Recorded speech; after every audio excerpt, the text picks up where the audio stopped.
کچھ دن پہلے صوبہ سندھ ڈھرکی کی 2 ہندو لڑکیوں نے اسلام قبول کر کے مسلمان لڑکوں سے شادی کر لی۔ اس سے پہلے بھی اندرون سندھ میں کئی لڑکیوں نے اسلام قبول کیا ہے، جس پر اقلیت کی طرف سے تشویش کے اظہار پر حکومت سندھ نے 18 سال سے کم عمر لڑکیوں کی شادی پر پابندی لگا دی ہے۔ ڈھرکی کی دونوں ہندو لڑکیوں رینا اور روینہ کی عمر 18 سال سے کم ہے، اور اس کو بنیاد بنا کر لڑکیوں کے باپ اور ورثاء کا موقف ہے کہ ان لڑکیوں کو اغوا کر کے زبردستی مسلمان کیا گیا ہے اور اب ان کو غائب کر دیا گیا ہے۔ دوسری طرف دونوں لڑکیاں رحیم یار خان اور بہاولپور سے ہوتی ہوئی اسلام آباد پہنچ گئی، جہاں انہوں نے پریس کانفرنس میں یہ واضح بیان دیا کہ انہوں نے اپنی مرضی سے اسلام قبول کر کے شادی کی ہے، ساتھ ہی عدلیہ سے تحفظ مانگا، جس پر عدلیہ نے انہیں دارالامان منتقل کر دیا ہے،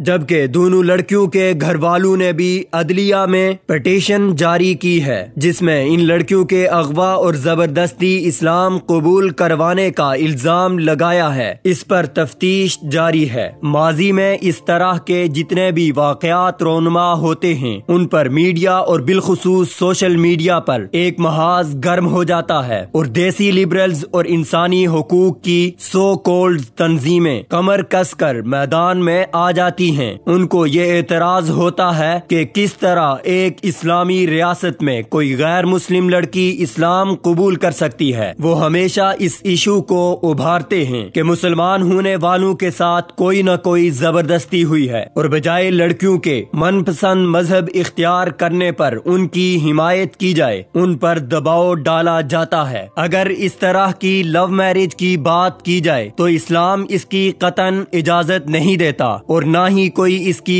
حمایت کرتا ہے، لیکن دیسی لبرلز اس پر بات نہیں کرتے۔ ان کا اعتراض اسلام قبول کرنے پر ہے۔ اس واقعے میں بھی لبرلز اور انسانی حقوق کی بات کرنے والے اس بات کو بنیاد بنا رہے ہیں کہ کم عمر لڑکیوں کو یہ اختیار نہیں کہ وہ اسلام قبول کریں۔ یہ وہی لبرلز ہیں جو عورتوں کی آزادی کے قائل ہیں، اور کچھ دن قبل عورت مارچ میں اس کا بھرپور مظاہرہ کر چکے ہیں۔ لیکن ان کی منافقت کے کیا کہنے کہ جب کوئی مسلمان عورت مذہبی و معاشرتی اقدار و روایات سے بغاوت کرے تو یہ اس کے ساتھ کھڑے ہوتے ہیں اور اسے اس کا حق گردانتے ہیں، اور جب کوئی غیر مسلم مسلمان ہو جائے تو ان لبرلز کو اقلیتی حقوق یاد آ جاتے ہیں۔ سعودی عرب کی راحت نامی نوجوان لڑکی اسلام سے جب بغاوت کرے تو اسے بہادر لڑکی کا خطاب بخش دیتے ہیں، اور جب اندرون سندھ کی لڑکی اسلام قبول کر لے تو ان کو تشویش لاحق ہو جاتی ہے۔ اس صورتحال میں اسلام کا موقف یہ ہے کہ اسلام حق اور سچ ہے، اور حق کی راہ اختیار کرنے کے لیے کوئی عمر کی قید نہیں ہے۔ انسان کسی بھی عمر میں اسلام قبول کر سکتا ہے۔ تاریخ سے ثابت ہے کہ بچوں میں سب سے پہلے اسلام قبول کرنے والے کم سن حضرت علی رضی اللہ تعالی عنہ تھے، لہذا اسلام کہیں عمر کی قدغن نہیں لگاتا۔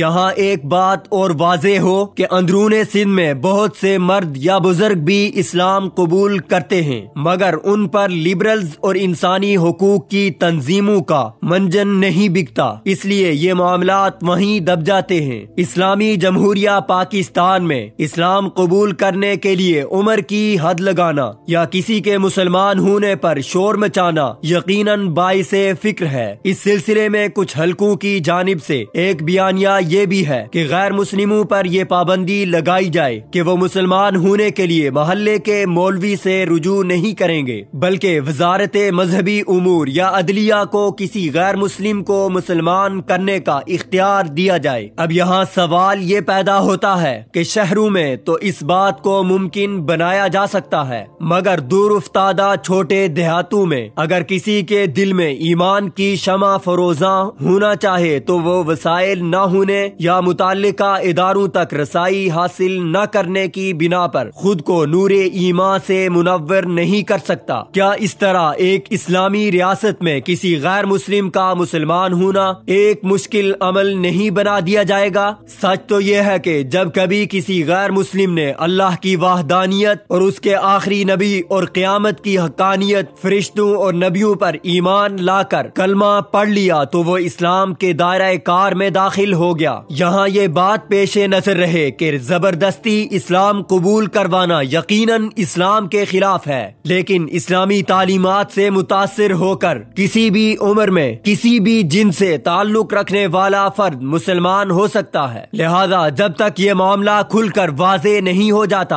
اس وقت تک اس معاملے پر دیسی لبرلز اپنی دکان چمکانا بند کریں۔